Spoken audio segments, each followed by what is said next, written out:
Submitting your self-employed accounts. Now, traditionally, the priority with this would be to pay as little tax as possible. Now, if that is your only priority, great. But if you're applying for a mortgage in the next 12 to 18 months, then you might want to understand this before you submit your books. Let's go. So, with a new tax year starting this week, one thing that you might be doing soon is submitting your 2022-2023 tax return. Let's use a typical couple applying for their mortgage.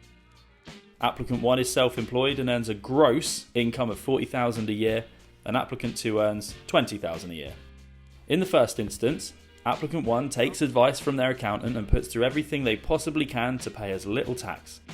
Net profit now sits at $18,000 a year, and the tax bill is just £1,086. Their maximum mortgage amount based on mortgage affordability is £170,620.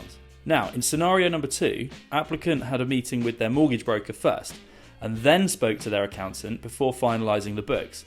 They've submitted their books with a net profit of $34,000.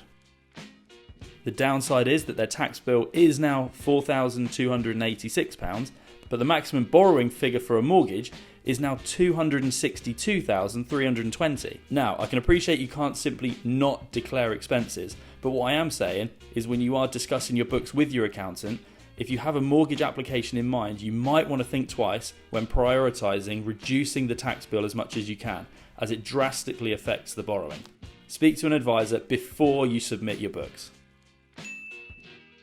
There are plenty of other details involved with mortgages which we'll be covering off in future videos, so make sure you follow the page for more mortgage content.